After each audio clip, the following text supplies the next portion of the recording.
ইসলাম কি আর ইসলামিক সমাজ কাকে বলে? আগে এই বিষয়টা বুঝি, তারপরে আমরা যাই যে ইসলামিক সমাজ কারা গঠন করবে এবং এই ইসলামী সমাজ গঠনের জন্যে যুবকদের ভূমিকা কী হতে পারে। এখনকার যুব সমাজ কোন কোন বিষয়গুলো নিয়ে বেশি ব্যস্ত হয়ে আছে, আর ইসলামিক সমাজ গঠন করতে হলে যুবকদেরকে কোন কোন দিকে বেশি ফোকাস করতে হবে, এগুলোই আমাদের আলোচনার মূল বিষয়। আল্লাহ পাক আমাদের সবাইকে আলোচনা আজকে দিলের কান দিয়ে শুনে বুঝে আমল করার তৌফিক দান করুন, বলি আমিন। এবং সর্বপ্রথম আল্লাহ পাক আমাকে তৌফিক দান করুন যাতে আমি যা বলছি তার উপর আমি আগে আমল করতে পারি। আপনারা আমার জন্য দোয়া করবেন, যা বলছি তার উপর যেন আগে নিজে আমল করতে পারি, এবং আমি আপনাদের জন্য দোয়া করছি আল্লাহ পাক আপনাদেরকে আমল করার তৌফিক দান করুন, আমিন। সর্বপ্রথম যে শব্দটা নিয়ে কথা বলবো সেটা হলো ইসলাম কি। ইসলাম কি, ইসলামের সমাজ ব্যবস্থা কি। আল্লাহ রাব্বুল আলামিন পবিত্র কোরআনে সূরা নাহলের মধ্যে একটা আয়াত নাজিল করেছেন, আয়াত নাম্বার 89। আল্লাহ পাক বলছেন, বিসমিল্লাহির রহমানির রহিম, ওয়া নাযালনা আলাইকাল কিতাবা তিবয়ানান লিকুল্লি শাই ওয়া হুদাও ওয়া রাহমাতান ওয়া বুশরা লিল মুসলিমিন। আল্লাহ পাক নবী মুহাম্মদ সাল্লাল্লাহু আলাইহি ওয়াসাল্লামকে বলছেন, হে নবী মুহাম্মদ সাল্লাল্লাহু আলাইহি ওয়াসাল্লাম, আমি তোমার প্রতি এমন একটা কিতাব নাজিল করেছি, এই কিতাব আল কোরআনুল কারীম। হে নবী মুহাম্মদ সাল্লাল্লাহু আলাইহি ওয়াসাল্লাম, আমি আপনার প্রতি এমন একটা কিতাব নাজিল করেছি যে কিতাবটা হচ্ছে তিবিয়ানান লিকুল্লি শাই, অর্থাৎ এই পৃথিবীর প্রতিটা বিষয়কে ব্যাখ্যা করবে, মানুষের জীবনের প্রতিটা বিষয়কে ব্যাখ্যা করবে, এমন একটা কিতাব আমি নাজিল করেছি, বলেন সুবহানাল্লাহ। শুধু তাই নয়, ওয়াহুদান, এবং এই কিতাবটা ব্যাখ্যা তো করবেই, একই সাথে হেদায়াত মানে পথ দেখাবে, ওয়া রাহমাতান, এবং এই কিতাবটা হচ্ছে আল্লাহর পক্ষ থেকে রহমত বা অনুগ্রহ, দয়া। 3, 4, ওয়া বুশরা লিল মুসলিমিন, এবং এই কিতাবের সামনে যে নিজের ইচ্ছাকে সঁপে দিবে, যে আত্মসমর্পণ করবে, এই মুসলিমদের জন্য এই কিতাবটা হচ্ছে বুশরা মানে সুসংবাদ। তাহলে আল্লাহ পাক এই আয়াতের মধ্যে আল কোরআনকে 4টা বিষয় বলেছেন। 1, আল কোরআন হচ্ছে প্রতিটা বিষয়ের ব্যাখ্যা, 1 নাম্বার। 2, আল কোরআন হচ্ছে হেদায়াত মানে পথ প্রদর্শক, পথ নির্দেশ আপনাকে দিবে, গাইডেন্স। 3 নাম্বার, এই কিতাব হচ্ছে রহমা মানে দয়া, আল্লাহর পক্ষ থেকে অনুগ্রহ। 4 নাম্বার, এই কিতাব হচ্ছে বুশরা সুসংবাদ। কাদের জন্য সুসংবাদ? যারা এই কিতাবের সামনে আত্মসমর্পণ করবে, মুসলিমদের জন্য।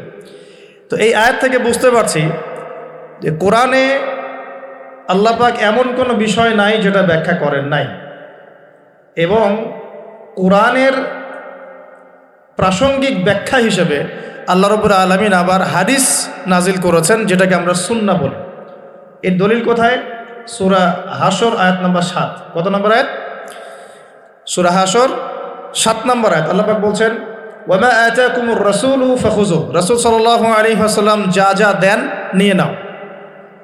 রাসূল সাল্লাল্লাহু আলাইহি ওয়াসাল্লাম যা যা দেন নিয়ে নাও। ওয়া মা নাহাকুম আনহু ফান্তাহু, রাসূল সাল্লাল্লাহু আলাইহি ওয়াসাল্লাম যা যা ছেড়ে দিতে বলেন, নিষেধ করেন, ছেড়ে দাও। এখন রাসূল যা দেন সেটা কি কোরআনে আছে না হাদিসে আছে? বলেন।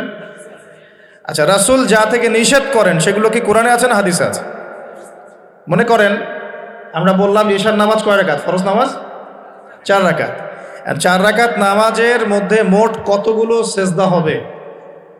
1 রাকাতে আমরা কয়টা সেজদা করব, কয়টা রুকু করব, রুকুর তাসবিহ কি পড়ব এবং কয়বার করে পড়ব, সেজদার তাসবিহ কি পড়ব, কয়বার করে পড়ব, 2 সেজদার মাঝখানে বসবো কিনা, 2 সেজদার মাঝখানে কোনো দোয়া পড়ব কিনা, রুকু থেকে উঠে সামি আল্লাহু লিমান হামিদা বলে রব্বানা ওয়া লাকাল হামদ বলতে হবে কিনা, এই খুঁটিনাটি বিষয়টা কি আপনি কোরআনে পাবেন? পাবেন না। কোরআনে পাবেন যে আপনাকে 5 ওয়াক্ত সালাত ফরজ করা হয়েছে। এখন আপনি হাদিসে গিয়ে পাবেন যে সালাতের ওয়াক্ত কেমন হবে, কখন হবে, কিভাবে ওযু করতে হবে, আপনি জুনুবি অবস্থায় থাকলে কিভাবে ফরজ গোসল করবেন, কিভাবে মেসওয়াক করবেন, ওযুর সময় কি আগে ধোবেন, বিসমিল্লাহ বলে কি আগে মাথা মাসা করবেন নাকি আগে হাতের কবজি পর্যন্ত ধোবেন, কি করবেন, ধারাবাহিকতা কেমন হবে, নামাজের দিকে আপনি কিভাবে যাবেন, কীরকম পোশাক পরলে নামাজ হবে, কেমন করলে নামাজ হবে না, কোন ওয়াক্তে নামাজ পড়লে নামাজ হবে, কোন ওয়াক্তে পড়লে হবে না, কোন ওয়াক্তের নামাজ কত রাকাত হবে, কোন রাকাতে কয়টা সেজদা করবেন, কয়টা রুকু করবেন ইত্যাদি, মানে খুঁটিনাটি বিষয়। এই খুঁটিনাটি বিষয়গুলো কিন্তু আছে হাদিসে। কোথায় আছে ভাই? এই হাদিস এবং সুন্নাহ প্লাস কোরআন, এই দুটোকে মিলেই হচ্ছে ওয়াহি, আল্লাহ পাকের ওয়াহি। এখন অনেকেই এই আয়াতের ভুল ব্যাখ্যা করতে পারেন যে আল্লাহ পাক তো বলেছেন কোরআনের সমস্ত বিষয় আমি ব্যাখ্যা করেছি, তাহলে হাদিসের কি প্রয়োজন আছে? উত্তর হচ্ছে আল্লাহ পাক কোরআনের সমস্ত বিষয়ের মূল নীতি ব্যাখ্যা করেছেন, আর হাদিসে গিয়ে এর বিস্তারিত ব্যাখ্যা করেছেন। আমি কি বুঝাতে পারছি? আরেকটা দলিল সূরা নাজম আয়াত নাম্বার 3-4, সূরা নাজম আয়াত নাম্বার 3-4 আল্লাহ রাব্বুল আলামিন বলছেন যে ওয়ামা ইয়ানতিকু আনিল হাওয়া, মুহাম্মদ সাল্লাল্লাহু আলাইহি ওয়াসাল্লাম নিজের মন গড়া কোনো কথা বলেন না। মুহাম্মদ সাল্লাল্লাহু আলাইহি ওয়াসাল্লাম নিজের মন গড়া একটা শব্দ উচ্চারণ করেন না। ইন হুয়া ইল্লা ওয়াহয়ু ইউহা, তিনি শুধু অতটুকু কথা বলেন যেটা তার কাছে ওহী করা হয়। সুবহানাল্লাহ। যখন থেকে নবী সাল্লাল্লাহু আলাইহি ওয়াসাল্লামের কাছে নবুয়ত এসেছে, এরপর থেকে একটা শব্দ নবী সাল্লাল্লাহু আলাইহি ওয়াসাল্লাম আল্লাহর হুকুম ছাড়া বলেন না। একদিন এক ব্যক্তি এসে জিজ্ঞাসা করছিল যে আল্লাহর কাছে সবচেয়ে নিকৃষ্ট জায়গা কোনটা আর সবচেয়ে উৎকৃষ্ট জায়গা কোনটা। নবী সাল্লাল্লাহু আলাইহি ওয়াসাল্লাম চুপ করে থাকলেন অনেকক্ষণ। তিনি চুপ করে আছেন মানে তার কাছে ওহী নাজিল হচ্ছে। কি নাজিল হচ্ছে? ওহী। কিছু কিছু সাহাবী বলতেন, যেমন একজন সাহাবীর নাম হচ্ছে যায়েদ ইবনে হারেসা। তিনি একদিন বলেছিলেন যে একদিন নবী সাল্লাল্লাহু আলাইহি ওয়াসাল্লাম আমার পাশে বসেছিলেন, তার উরু, তার পায়ের এই অংশটা আমার পায়ের উপরে ছিল। হয় না অনেক সময় আমরা বসি না একসাথে মসজিদের মধ্যে, তো এইরকম একটা অবস্থায় আল্লাহর রাসূলের উপর ওহী চলে আসছে। তো সাহাবী বলছেন ওই সময় আমার কাছে মনে হচ্ছিল যে আমার পাটা মনে হয় ভেঙে গুঁড়া হয়ে যাবে। আমার কথা বুঝতে পারছেন না? ওহীর যে একটা ভার, ওহী আসছে, তিনি বুঝতে পারছেন যে তার ফিজিক্যালি তার মধ্যে অন্যরকম একটা স্ট্রেংথ চলে আসছে। আয়েশা রাদিয়াল্লাহু আনহা তিনি বলেছিলেন যে নবী সাল্লাল্লাহু আলাইহি ওয়াসাল্লামকে আমি দেখেছি প্রচণ্ড ঠান্ডার সময় তার কাছে ওহী আসছে, কোরআনের হাদিসের ওহী আসছে, এবং প্রচণ্ড ঠান্ডার মধ্যে তিনি দরদর করে ঘামা শুরু করেছে। তো ওহী আসলে বোঝা যেত কিছু একটা হচ্ছে।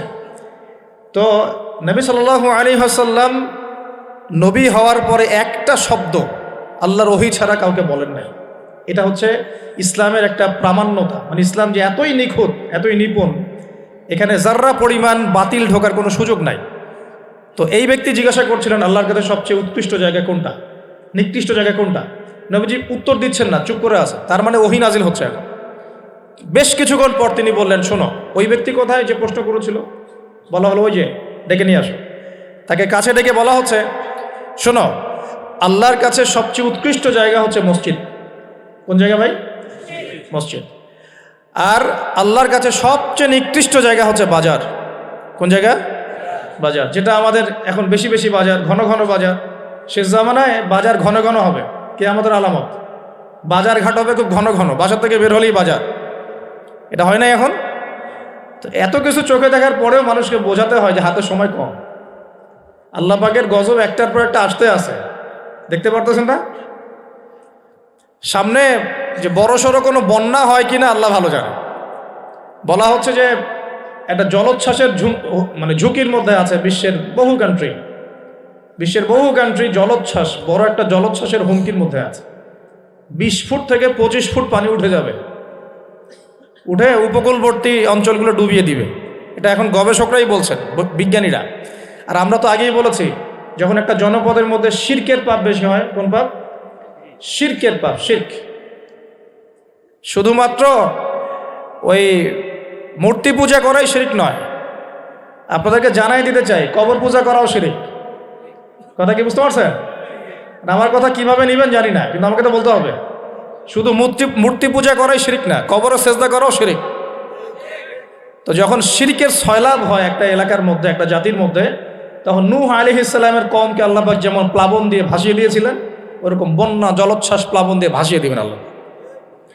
কারণ নোংরামি ধুইতে হলে অনেক পবিত্র পানির দরকার, আর শিরক হচ্ছে সবচেয়ে নোংরা জিনিস। আল্লাহর জমিনের সবচেয়ে নোংরা জিনিস কি? শিরক। এগুলো তো গেল ধর্মতাত্ত্বিক শিরক। এখন তো শিক্ষার মধ্যেও শিরক, শিক্ষার মধ্যেও শিরকি আকীদা ঢুকিয়ে দেওয়া হচ্ছে। এবং এটা কোন আকীদা, এটা বলার তো আর প্রশ্ন আসে না, সবাই বোঝেন কোন আকীদা। যখন মানুষ কোরআনের সৃষ্টিতত্ত্ব বাদ দিয়ে মানব রচিত সৃষ্টিতত্ত্ব বইয়ের মধ্যে ঢুকায়, এগুলো শিরক না? অর্থনীতির মধ্যে এখন শিরক আছে। কীরকম? আল্লাহ পাক হালাল যে অর্থনীতি দিয়েছেন ওটাকে বুড়া আঙ্গুল দেখিয়ে এখন সুদভিত্তিক অর্থনীতি চলছে সব জায়গায়। তো আল্লাহ পাকের হালালকে যে হারাম করে, এটা শিরক না? এটা সূরা তওবা পড়বেন, সূরা তওবার 31 নম্বর আয়াত। আমি রেফারেন্সেই কথা বলছি, সূরা তওবার 31 নম্বর আয়াত পড়ে দেখবেন। আল্লাহ পাক বলছেন যে আল্লাহর হালালকে যদি কেউ হারাম করে নেয় আর হারামকে হালাল করে নেয়, এই যে পরিবর্তন, এই কাজটা, এটা কিন্তু শিরকি আকীদা, কুফর, শিরক। আপনি আল্লাহর হালালকে হারাম করতে পারেন না।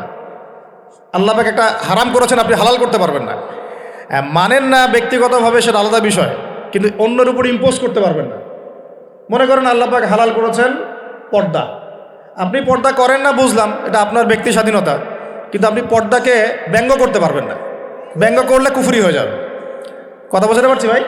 নিজে পালন করে না, সেটা আলাদা বিষয়। আমি পালন করি না, তার কাছে মনে হয় যে বেপর্দায় চললেই মনে হয় ভালো, নাউজুবিল্লাহ, ওর কাছে এটাই মনে হয়, ওর কাছে এটাকে মনে হয় প্রগতি, অগ্রগতি, উন্নয়ন। তো সে তার থট নিয়ে থাক।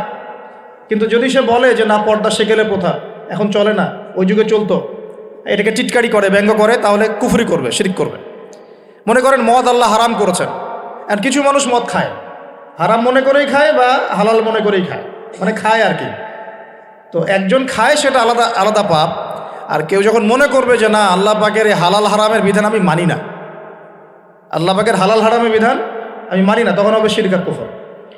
এমনি হচ্ছে কবিরা গুনাহ। আর যখন হালালকে হারাম করে নেবে আর হারামকে হালাল করে নেবে, তখন শিরকের পর্যায়ে চলে যাবে। তো এই সিস্টেম এখন চলছে না? আল্লাহ পাকের সুদভিত্তিক, আল্লাহ পাকের হালাল অর্থনীতি বাদ দিয়ে সারা বিশ্বে এখন সুদভিত্তিক অর্থনীতি চলছে না? বোঝেন না এগুলা? অর্থনৈতিক অবস্থা ভালো না। আস্তে আস্তে বিশ্বের মধ্যে ভয়াবহ অর্থনৈতিক সংকট দেখা দিবে, এবং এই সংকটটা ফেস করবে মূলত এই মধ্যবিত্ত শ্রেণী আর নিম্ন মধ্যবিত্ত শ্রেণী। খুব ধনী দেশের কোনো সমস্যা হবে না, যারা মিডল ক্লাস কান্ট্রি বা আরেকটু নিচু মানের কান্ট্রি অর্থনৈতিক দিক থেকে, এদের সামনে ভয়াবহ একটা অবস্থা ফেস করতে হবে। সময় যাইতে দেন, আস্তে আস্তে সব স্পষ্ট হয়ে যাবে, আপনারাই বুঝতে পারবেন। অলরেডি গরিব মানুষ হাহাকার করা শুরু করেছে, অলরেডি হাহাকার করা শুরু করেছে। বড় লোকের তো কোনো সমস্যা নাই, গ্যাস, তেল, চাল, ডাল সব কিছুর দামও যদি বাড়ে, বড় লোকের কোনো সমস্যা আছে? আমার তো কোনো সমস্যা নাই, আমি তো খেতে পারতেছি, কোনো না কোনোভাবে খেতে পারতেছি। কিন্তু যে কৃষক, মজুর, শ্রমিক, হ্যাঁ, যারা গরিব মানুষ, এরা তো আমার মতো না। আমার জন্য 4 বার বিদ্যুতের দাম বাড়লে কোনো সমস্যা নাই। 1000, 1500, 2000, 3000 আপনি ইফোর্ট দিতে পারছেন, আপনার তো সমস্যা নাই। কিন্তু যে ব্যক্তির মাসিক আয় 3000 টাকা, সে কি করবে? সে তো ইফতার করতে বসে বদদোয়া করা শুরু করবে। এবার বহু মানুষ ইফতারির টেবিলে বসে আল্লাহর কাছে বদদোয়া করা শুরু করবে। এটা আমি অনেকদিন আগে বলেছি, কারণ এটা বলেছি বৈশ্বিক অর্থনৈতিক সংকটের কারণে। পুরো বিশ্বে একটা ইকোনমিক সংকট চলছে। এখন এই কথাগুলো যেগুলো বলছে, এগুলোর সাথে কিন্তু আমাদের ইসলামিক সমাজ ব্যবস্থা জড়িত আছে। আমরা ওইদিকে আসতেছি। প্রথমে বোঝেন যে এটাও শিরকি একটা সিস্টেম চলতেছে। আর বিশ্বে যে শিরকটা চলতেছে বড়, সেটা আরও ভয়াবহ। সেটা কি? বিশ্বের যারা মোরল, যারা এখন বিশ্ব চালায়, তারা বলতেছে এক কথায় যে ধর্মের কোনো দরকার নাই বিশ্বে ধর্মের কোনো দরকার নাই, ধর্মগ্রন্থেরও দরকার নাই, ধর্মীয় বিধানেরও দরকার নেই। এই বিশ্ব চালাবো আমরা, বিশ্বের বিধান রচনা করব আমরা, বিশ্বকে পরিচালনা করার মূলনীতি বানাবো আমরা, বিশ্বের মানুষকে চালাবো আমরা। নাউজুবিল্লাহ বলছি ঠিকই, বিশ্ব চলছে এইভাবে।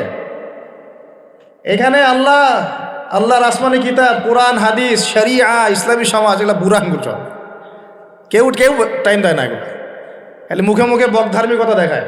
জুমার দিনে সে নামাজ পড়ে, ঈদের নামাজ পড়তে আসে, তারাবির নামাজ পড়তে আসে, দাড়ি রাখছে, পাগড়ি পড়ছে, এটা বক ধার্মিকতা। আগে ভিতর ঠিক করতে হবে। তো ভিতরটা কি? ভিতরটা হচ্ছে তাবারাকাল্লাযী বিয়াদিহিল মুলক। সূরা মুলকের 1 নম্বর আয়াতে কি বলছেন আল্লাহ পাক? তাবারাকাল্লাযী বিয়াদিহিল মুলক, বরকতময় সেই আল্লাহ। এই আল্লাহ পাক মহাবিশ্ব সৃষ্টি করেন নাই? এই মহাবিশ্ব কে সৃষ্টি করছে? এই পুরো মহাবিশ্বে পৃথিবীর মতো কোটি কোটি কোটি কোটি গ্রহ আছে না? আছে কি নাই? এই পুরো মহাবিশ্বে কার হুকুম চলে? ওই পুরো মহাবিশ্বে কি জিবরাইল আলাইহিস সালামের হুকুম চলে? আল্লাহর কোনো ফেরেশতার হুকুম চলে? কোনো নবীর হুকুম চলে? তাহলে কোনো মানুষের হুকুম চলার কোনো প্রশ্ন ওঠে? পুরো মহাবিশ্বের কোটি কোটি গ্যালাক্সি, কোটি কোটি গ্রহ নক্ষত্রে আল্লাহর হুকুম চলে। সূর্য পর্যন্ত ডোবার পরে আল্লাহর কাছে পারমিশন নেয়, আল্লাহ আগামীকাল উঠবো, আল্লাহ বলেন ওঠো, তাহলে উঠবে।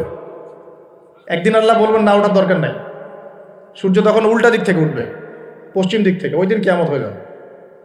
যেদিন কিয়ামত হবে ওইটা হচ্ছে আল্লাহ পাকের ক্রোধের বহিঃপ্রকাশ, মানে রাগ থাকে না, যে ধৈর্য ধরতে ধরতে ধরতে ধরতে এক সময় যখন আপনার আর মানে আপনি আর পারতেছেন না, তখন একটা হাইপার হয়ে যান না মাঝে মাঝে, তখন মনে হয় আশপাশে যা আছে ভেঙে চুরে একাকার হতে পারেন। ওই যে পৃথিবীর নিচে যে আগ্নেয়গিরিগুলো আছে, শক্তি সঞ্চার করতে করতে করতে করতে এক পর্যায়ে বিস্ফোরিত হয়ে যায়, তখন আর পৃথিবীবাসীর তো কোনো হুঁশ, তখন আর উপায় থাকে না। তো এরকম কিয়ামতের দিনটা হচ্ছে আল্লাহ পাকের ক্রোধের বহিঃপ্রকাশ, মানে এক হুকুমেই পুরো মহাবিশ্বের সব গ্রহ ধ্বংস হয়ে যায়, এক হুকুমে। তো এই পুরো মহাবিশ্বে আল্লাহ ছাড়া কার হুকুম চলে? আল্লাহ সেটাই বলছেন, তাবারাকাল্লাযী বিয়াদিহিল মুলক, বরকতময় সেই আল্লাহ যার হাতে সমস্ত ক্ষমতা। যার হাতে কি ভাই? মুলক মানে কি? রাজত্ব। এখনকার তোমরা যারা পলিটিক্যাল সায়েন্স পড়াও, তোমাদের বা আপনাদেরকে বলছি, রাজত্ব মানে কি? রাজত্বের ইংরেজি প্রতিশব্দ কি? সভরেন্টি। মানে বলেন, সভরেন্টি মানে কি? সার্বভৌমত্ব। মানে কি? সার্বভৌমত্ব। আল্লাহ পাক বলছেন মহাবিশ্বের সার্বভৌমত্ব আমার হাতে। সুবহানাল্লাহ। কার হাতে? মহাবিশ্বের সার্বভৌমত্ব কার হাতে? সভরেন্টি কার হাতে? দুনিয়াতে এই সভরেন্টি সার্বভৌমত্ব মানুষের হাতে। বুঝেন নাই মনে হয়? এই দুনিয়াতে সভরেন্টি, মুলক, সার্বভৌমত্ব এখন আল্লাহর হাতে নাই, মানুষের হাতে। মানুষ যা মনে করে তাই চালায়। এখন আল্লাহ পাকের বিধান, আল্লাহ রাসূল এগুলো। তো এটা হচ্ছে সবচেয়ে বড় শিরক সারা বিশ্বের। এটা সারা বিশ্বের সবচেয়ে বড় পর্যায়ে শিরক। তো শিরকে ডুবে আসি আমরা, এটাকে বোঝেন। আমি তো বলছি না যে এখন এই প্রবলেমসগুলোকে রাতারাতি সলভ করা যাবে, এমনটা তো বলছি না। বলছি পুরো ওয়ার্ল্ডে এরকম শিরকি একটা সিস্টেম প্রতিটা ক্ষেত্রে চলছে। কিভাবে সলভ করবেন সেটা পরের বিষয়, আগে তো বুঝতে হবে কোথায় আছে বিশ্ব এখন। তো আমরা দেখলাম যে বড় বড় সেক্টর যেগুলো একটা বিশ্বের, ধর্ম, সংস্কৃতি, অর্থনীতি, জিওপলিটিক্স এবং পরিবার তো আছেই, পাশাপাশি আমাদের এই আরেকটা কি ওয়ার্ল্ড অ্যাফেয়ার্স। এই প্রতিটা ক্ষেত্রে আল্লাহ পাকের তাওহীদকে পাশ কাটিয়ে মানুষের মন গড়া বিধান দিয়ে চালানো হচ্ছে কিনা? হচ্ছে কিনা? বুঝতে পারছেন না মনে কথা? সুদ কি মানুষের বিধান না আল্লাহর বিধান? বলেন, আরো খোলামেলা বলি, সুদ কি মানুষের বিধান না আল্লাহর বিধান? মদ কি মানুষের বিধান না আল্লাহর বিধান? মদ খাওয়া যাবে? মদ খাওয়া যাবে? বেপরদায় চলা যাবে, এটা কি মানুষের বিধান না আল্লাহর বিধান? পুরো বিশ্বের যত বৈশ্বিক অ্যাফেয়ার্স আছে এটা মানুষ নিয়ন্ত্রণ করবে, আল্লাহর বিধানের দরকার নাই। এটা কি আল্লাহর বিধান না মানুষের কথা? তো সারা বিশ্বে এই কুফুরি চলতেছে না? চলছে কি না? এখন এই বিশ্বটা বোঝেন, তারপরে আপনি এই আয়াতটা বোঝেন। এখন আল্লাহ পাক বলছেন, এখন আমি মুহাম্মদ সাল্লাল্লাহু আলাইহি ওয়াসাল্লামের কাছে এমন কিতাব দিয়েছি যে কিতাবে এই সব সমস্যার সমাধান আছে। সুবহানাল্লাহ। সমস্যাগুলো তো বুঝতে পারলেন। আল্লাহ পাক বলছেন, হে মুহাম্মদ বলেন সাল্লাল্লাহু আলাইহি ওয়াসাল্লাম, আমি তোমার কাছে এমন একটা কিতাব দিয়েছি যে কিতাবের মধ্যে প্রতিটা বিষয়কে আমি ব্যাখ্যা করেছি, সমাধান দিয়েছি। এটা হেদায়েত, এটা রহমত, এটা বুশরা, সুসংবাদ তাদের জন্য যারা আমার সামনে আত্মসমর্পণ করবে। যারা করবে না ওদের জন্য সুসংবাদ নাই। আর এই কিতাবের ব্যাখ্যা আছে। এই কিতাব একাই আপনাকে পথ দেখাবে না, হাদিসের প্রয়োজন আছে। এটা আমরা পেলাম সূরা নজম আয়াত নাম্বার 3-4 এবং সূরা হাশর আয়াত নাম্বার 7। যে রাসূল সাল্লাল্লাহু আলাইহি ওয়াসাল্লাম নিজের মন গড়া কোনো কথা বলতেন না, তিনি সেটাই বলতেন যে আল্লাহ ওহী করতেন। আর আল্লাহর রাসূলের আদেশগুলো আমরা পাচ্ছি হাদিসে, নিষেধগুলো পাচ্ছি হাদিসে। সো কোরআন এবং হাদিস এই দুটোকে মিলে আল্লাহ পাকের এখন ওহী নাজিল হচ্ছে। কোথায় নাজিল হচ্ছে? আইয়ামে জাহিলিয়াত। কোথায় ভাই? এই কিতাব কোথায় নাজিল হয়েছে? বাংলাদেশে, পাকিস্তানে, সিরিয়ায়? কোন যুগে নাজিল হয়েছে? ওই ব্যাবিলনের যুগে, নাকি ওই চাইনিজ সভ্যতার যুগে, নাকি ওই রাশিয়ার বলশেভিক ওই বিপ্লব ওইসব যুগে? কোন যুগে নাজিল হয়েছে? আবু জেহেলের যুগে। কোন যুগে ভাই? আবু জেহেলের নাম শুনেছেন তো? আবু জেহেলের যুগটাকে আমরা বলি আইয়ামে জাহিলিয়াতের যুগ। আবু জেহেল ছিল ওই যুগের নেতা। দারুন নাদোয়া ছিল তার পার্লামেন্ট। তার পার্লামেন্টের নাম কি? দারুন নাদোয়া। সেখানে আবু জেহেল, আবু লাহাব, উতবা, সাইবা, রাবিয়া এরা সব বসে বসে বুদ্ধি পাকাইতো আর কি করতে হবে কি করতে হবে না। বাই দ্য ওয়ে, এই আবু জেহেল, আবু লাহাবরা কিন্তু আল্লাহকে বিশ্বাস করত। আল্লাহ বলে যখন আছে এবং আল্লাহর কাছে যে ফিরে যেতে হবে এটাও তারা বিশ্বাস করত কিছু কিছু ক্ষেত্রে। কিন্তু আল্লাহ পাকের কোনো বিধান তারা মানত না। আল্লাহ পাকে পাওয়ার জন্য মাধ্যম পূজা করত। তারা কিন্তু 360টা মূর্তির পূজা এই কারণে করতো না, যে তারা আল্লাহকে বিশ্বাস করে না এমন নয় বিষয়টা। তারা আল্লাহকে বিশ্বাস করত, আল্লাহকে পাওয়ার মাধ্যম হিসেবে তারা এগুলোর পূজা করত। সূরা জুমার পড়েন, সূরা জুমারের 1, 2, 3 আয়াত পড়ে দেখেন আবু জেহেলদের কথা আল্লাহ বলেছেন। তারা বলতো মা না আবুদুহুম, আমরা এই লাত উজ্জা মানাতের উপাসনা এই কারণে করি, শুধু এই কারণে করি, লিয়ুকাররিবুনা ইলাল্লাহি যুলফা, যে এই লাত উজ্জা মানাত হবল এই যে মূর্তিগুলো এগুলো আমাদেরকে আল্লাহ পর্যন্ত পৌঁছে দিবে, এই কারণে করতো। ওরা কিন্তু আল্লাহকে অস্বীকার করতো না। এমনকি বদর যুদ্ধে যাওয়ার সময়ও আবু জেহেল কিন্তু কাবা ঘরে দোয়া করে গেছে। তারা কিন্তু হজ ওমরাও করতো, বিকৃত হজ ওমরা করতো। তো এটা মনে করবেন না যে আবু জেহেলরা আল্লাহকে বিশ্বাস করতো না। এবার আবু জেহেলকে চিনতে পারছেন? আবু জেহেল কেমন ব্যক্তি? যে আল্লাহকে বিশ্বাস করে ঠিকই কিন্তু আল্লাহ পাকের কোনো বিধান মানতে চায় না। তো এখন এই 90 আবু জেহেলরা আমাদের সমাজে আছে কি নাই বলে? আমি কি মিলাইতে পারতেছি? আমি আমার চেষ্টা করছি আপনাদেরকে সহজ করে বোঝানোর জন্য, কিন্তু পারছি কিনা জানি না। অনেক সময় হয় কি যে নিজেরা অনেক কিছু বুঝি কিন্তু বোঝাতে পারি না। বোঝাতে পারাটাও একটা আল্লাহ পাকের রহমত। মানে কাউকে বোঝাতে পারানোটা কিন্তু আল্লাহ পাকের রহমত। অনেক সময় দেখবেন আপনি বুঝতে পারছেন অনেক কিছুই কিন্তু মানুষকে বোঝাতে পারছেন না। তা আমি চেষ্টা করছি বোঝানোর জন্য, আমি কতটুকু পারছি আমি জানি না। এই যে আবু জেহেলকে চিনতে পারলেন, আবু জেহেল এমন একজন বুদ্ধিজীবী মানুষ, খুব বুদ্ধি তার, কারণ তার নাম হচ্ছে আবুল হাকাম। কি নাম? আবুল হাকাম। আবু জেহেলের নাম আবু জেহেল না, আবু জেহেলের নাম আবুল হাকাম, মানে জ্ঞানের পিতা। ওই সমাজের মানুষ তাকে বলতো জ্ঞানের পিতা। জ্ঞানের পিতা, ফিলোসফার, সে দার্শনিক, সে বুদ্ধিজীবী। বুঝতে পারছেন না কথা? আইয়ামে জাহিলিয়াতের মানুষ তাকে সম্মান দিয়ে কথা বলতো, তাকে বলতো তুমি জ্ঞানের পিতা। তা আমাদের ইসলাম তাকে আবু জেহেল কেন বলছে তাহলে? কারণ সে আল্লাহ পাককে চিনত, আল্লাহ পাককে চেনার পরেও আল্লাহ পাকের বিধানকে সরাসরি বিরোধিতা করেছে। কোনো অজ্ঞ মানুষ ছাড়া এই কাজ কেউ করতে পারে? তা এখন বলেন এরকম মানুষ সমাজে আছে কি নাই? এই 90 আবু জেহেলরা আছে না নাই? আছে রে ভাই, আছে না? এরকম মানুষও পৃথিবীতে সমাজে আছে। তো এখন বলেন আবু জেহেলদের যুগে আল্লাহ পাক কুরআন হাদিস নাজিল করলেন কেন? কি প্রয়োজন ছিল? উত্তর, আবু জেহেলদের যুগের মধ্যে বর্তমান সময়ের মতো শিরক ছিল। কি ছিল ভাই? আবু জেহেলদের যুগে বর্তমান সময়ের মতো সুদ ছিল, সুদ। আবু জেহেলদের যুগে বর্তমান সময়ের মতো মাদক ছিল। আবু জেহেলদের যুগে বর্তমান সময়ের মতো মেয়েদের প্রতি এই বর্বর আচরণ ছিল, মানে নারীর অবমাননা ছিল। বরং আমি খোলামেলাই বলি, আবু জেহেলের যুগ থেকে এই যুগে নারীর অবমাননা আরো বেশি। আবু জেহেলের যুগে এত ধর্ষণ হয় নাই। আবু জেহেলের যুগে মেয়েরা এরকম ছেলেদের পোশাক পরে ঘোরে নাই। আবু জেহেলের যুগে ঘরে ঘরে পরকিয়া ছিল না। আবু জেহেলের যুগে যে ফ্ল্যাটে ফ্ল্যাটে জেনার, ক্যাসিনো আর বার আর মেয়েদের ড্যান্স, পর্নোগ্রাফি এগুলো ছিল না। এগুলো কোনোটাই আবু জেহেলের যুগে ছিল না। ওই যুগটাকে তো খুব আমরা গালিগালাজ করতে পছন্দ করি। হ্যাঁ, একদম জাহিলি যুগ, আইয়ামে জাহিলিয়াত, তাই না? মেয়েদেরকে একদম জীবন্ত কবর দেওয়া হতো, এই কথা বলি না? তো এখন আবার কোথায় মেয়েকে সম্মান দেওয়া হচ্ছে? এত সেদিন বললাম না, এখন তো মেয়েকে হলে ডেকে নিয়ে পায়জামা খুলে ফেলে দেওয়া হচ্ছে না? কোনো কোনো ক্ষেত্রে কলেজ ছাত্রীদেরকে মনোরঞ্জনের পাত্র বানানো হয়েছে। দেখলেন না কয়দিন আগে কি ঘটনা ঘটলো ঢাকায়? তো এখন আবার মেয়েদের কোথায় সম্মান দেওয়া হচ্ছে? আবু জেহেলের যুগে তারপরেও একটা শালীন পোশাক তো ছিল।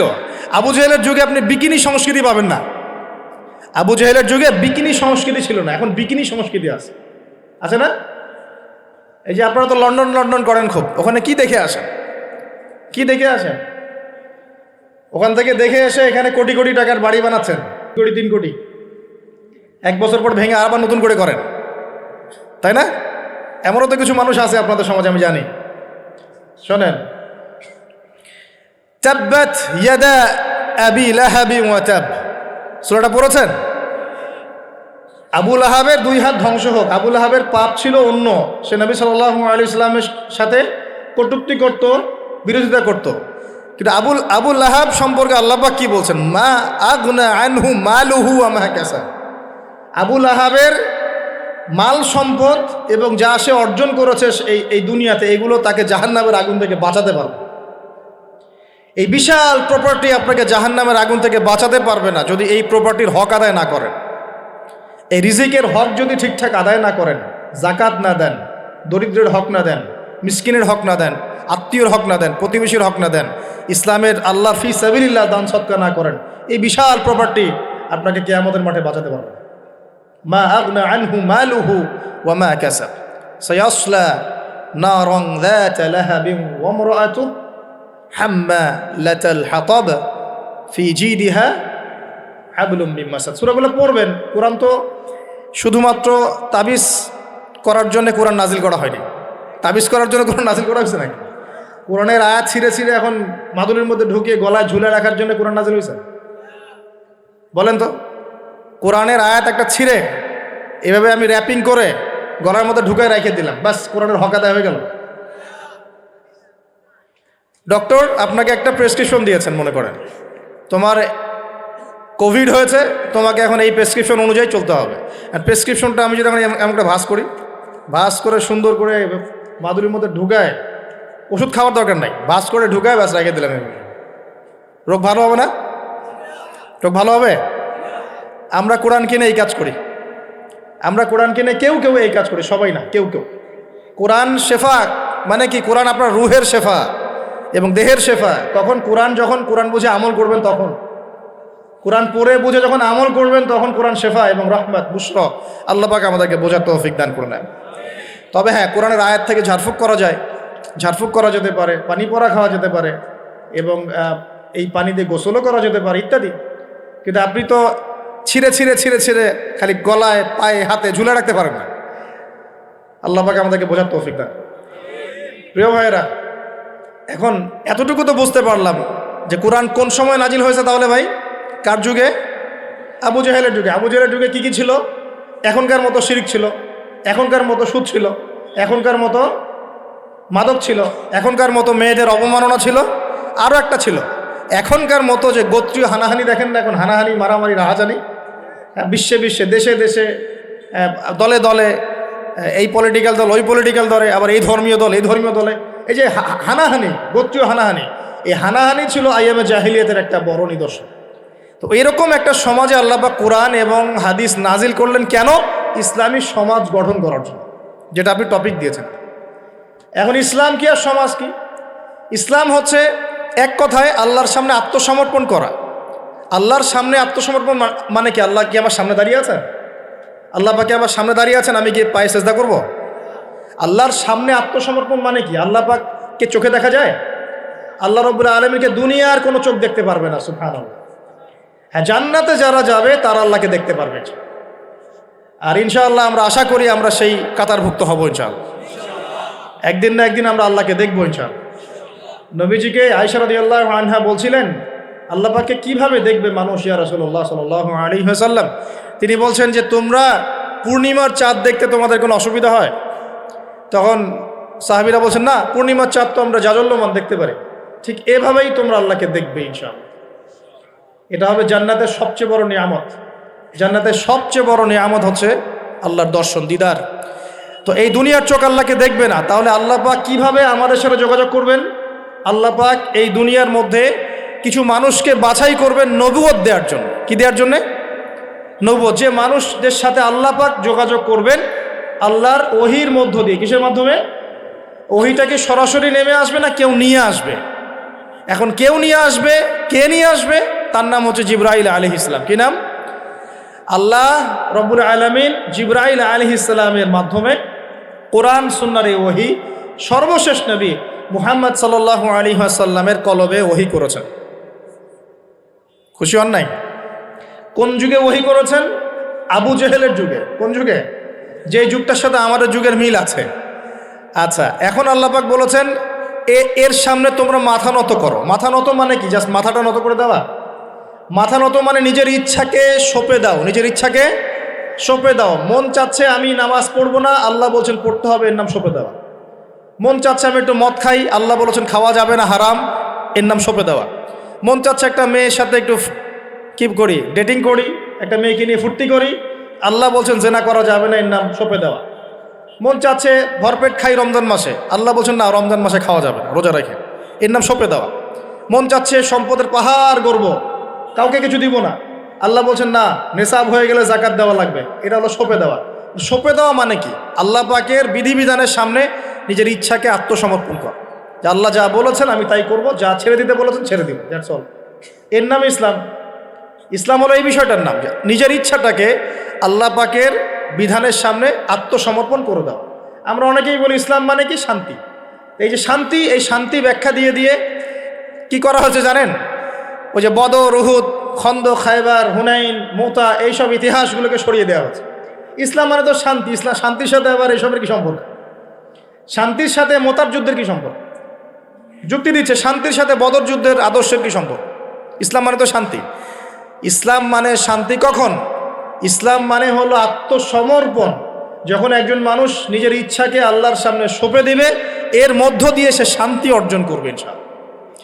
মানে নিজের ইচ্ছাকে আল্লাহর সামনে সঁপে দিলে পরে শান্তি পাওয়া যায়। কারণ আমি তো জানি না যে আমার জন্য কোনটা ভালো কোনটা মন্দ। কে ভালো জানে? যিনি আমাকে সৃষ্টি করেছেন। মনে করেন আপনি একটা মোবাইল ফোন বানিয়েছেন, আপনি এটার মেকার বা ক্রিয়েটর। এখন আপনার চেয়ে কি কেউ ভালো জানে এই ফোনের মধ্যে কি আছে? বলেন। আপনি একটা কম্পিউটার ফাংশন করেছেন, একটা সফটওয়্যার তৈরি করেছেন, একটা অ্যাপস তৈরি করেছেন। আপনার চেয়ে কি কেউ ভালো জানবে এই অ্যাপস কী কাজ করতে পারে, এই সফটওয়্যার কী কাজ করতে পারে, এই কম্পিউটারের ফাংশন কি? এখন আল্লাহ পাক পুরো মহাবিশ্ব সৃষ্টি করেছেন, আমাদেরকেও সৃষ্টি করেছেন। এখন আমাদের জন্য কোনটা ভালো কোনটা খারাপ, কোনটা হক কোনটা বাতিল, কোনটা ন্যায় কোনটা অন্যায়, কোনটা করলে আমরা দুনিয়া ভালো থাকবো, পরকালে ভালো থাকবো, এটা কি আল্লাহ পাকের চেয়ে ভালো কেউ জানবে? তো এই সহজ কথাটা বুঝতে এত সমস্যা কিসে?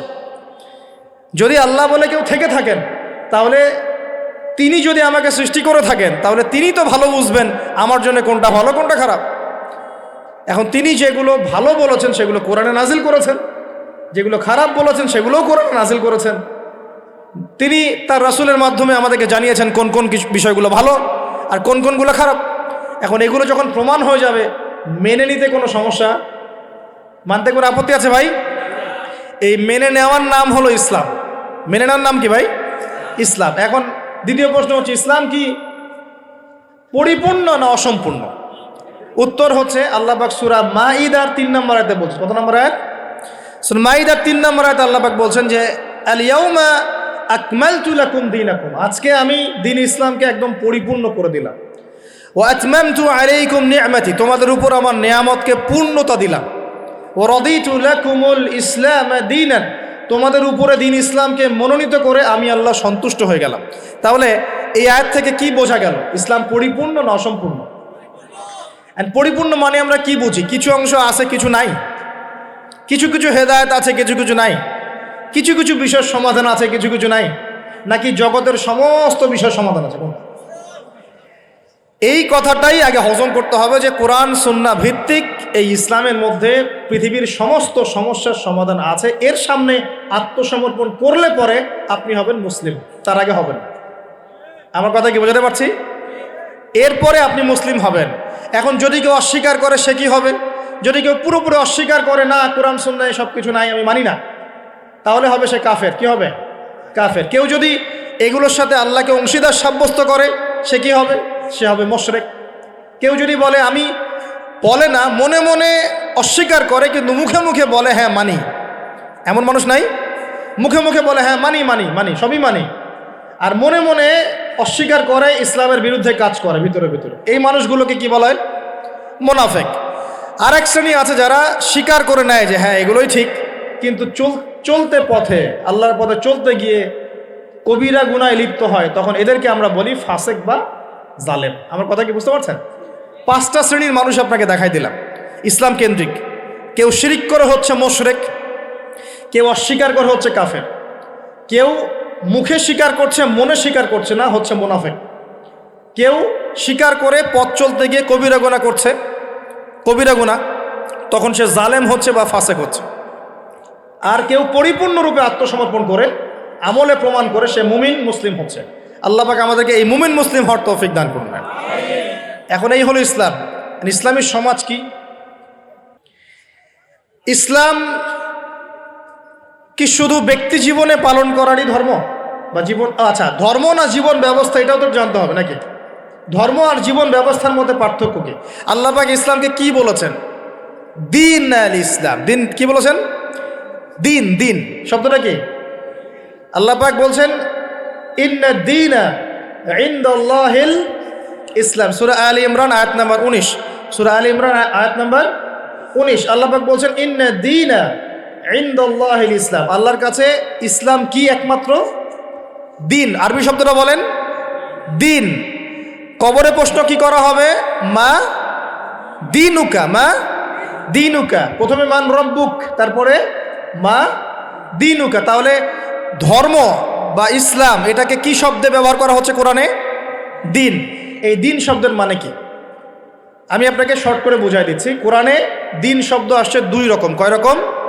দুই রকম। একই বানান, একদম একই বানানেই দুই রকম দিন শব্দ আছে। একটা হচ্ছে মালিকি ইয়াউমিদ্দিন, পড়ে না সূরা ফাতিহায় মালিকি ইয়াউমিদ্দিন। এই যে এখানে দিন, এই দিন শব্দের যে বানান আর ইন্না দীনা ইনদাল্লাহিল ইসলাম, এই দিনের যে বানান একদমই সেম।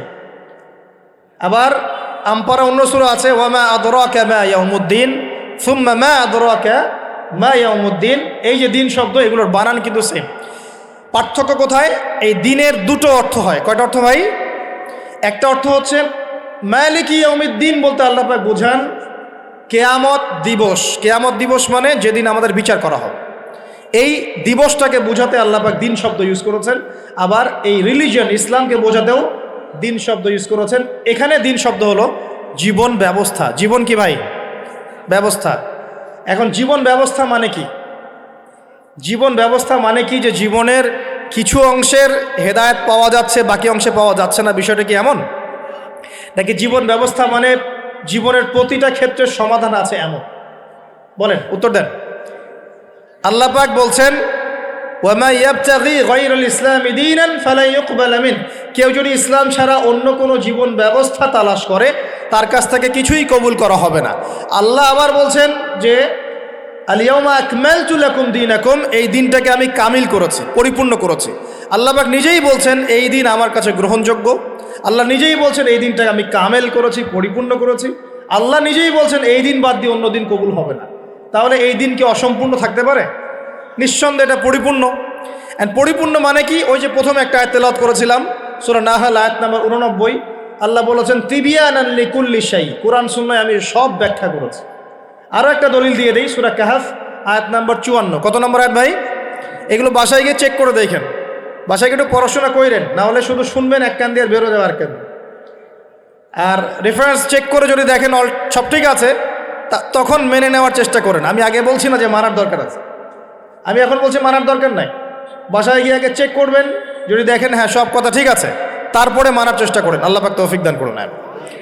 এখন আসেন, আল্লাহ সূরা কাহফের 54 নম্বর আয়াতে বলছেন যে ওয়ালাকাদ সাররাফনা ফি হাযাল কুরআন লিন-নাসি মিন কুল্লি মাসাল। আমি এই কোরআনে মানব জাতির জন্য প্রতিটা বিষয়কে ব্যাখ্যা করেছি। এবার আরও স্পষ্ট হয়ে গেল ইসলাম, কোরআন এবং সুন্নায় এমন কোনো বিষয় নাই যা নাই। এই হলো পরিপূর্ণ জীবন ব্যবস্থা।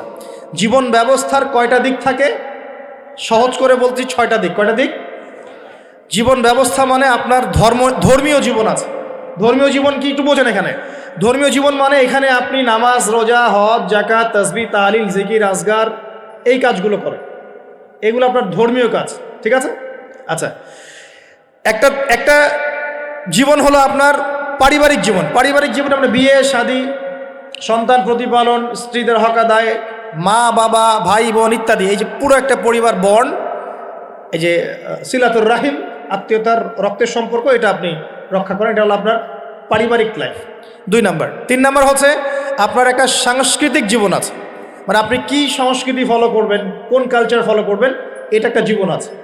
4 নাম্বার হচ্ছে আপনার ইকোনমিক লাইফ, ব্যবসা, আপনার অর্থনৈতিক জীবন। এখানে আপনি ব্যবসা বাণিজ্য, চাকরি বাকরি, মুআমালাত, এই বিষয়গুলো করবেন। 5 নাম্বার আপনার পলিটিক্যাল লাইফ, যেখানে আপনি আল্লাহ পাকের খলিফার দায়িত্ব পালন করবেন। আর 6 নম্বর হচ্ছে গ্লোবাল অ্যাফেয়ার্স, মানে আপনি পুরো ওয়ার্ল্ডকে ডিল করবেন কিভাবে, যদি আপনি রাষ্ট্রের প্রধান হন বা আপনার রাষ্ট্রের দায়িত্ব থাকে। তো এই 6টা বিষয়কে নিয়েই মোটামুটিভাবে আমাদের এই জীবন। এর বাইরে কি জীবনে কোনো ক্ষেত্র আছে নাকি?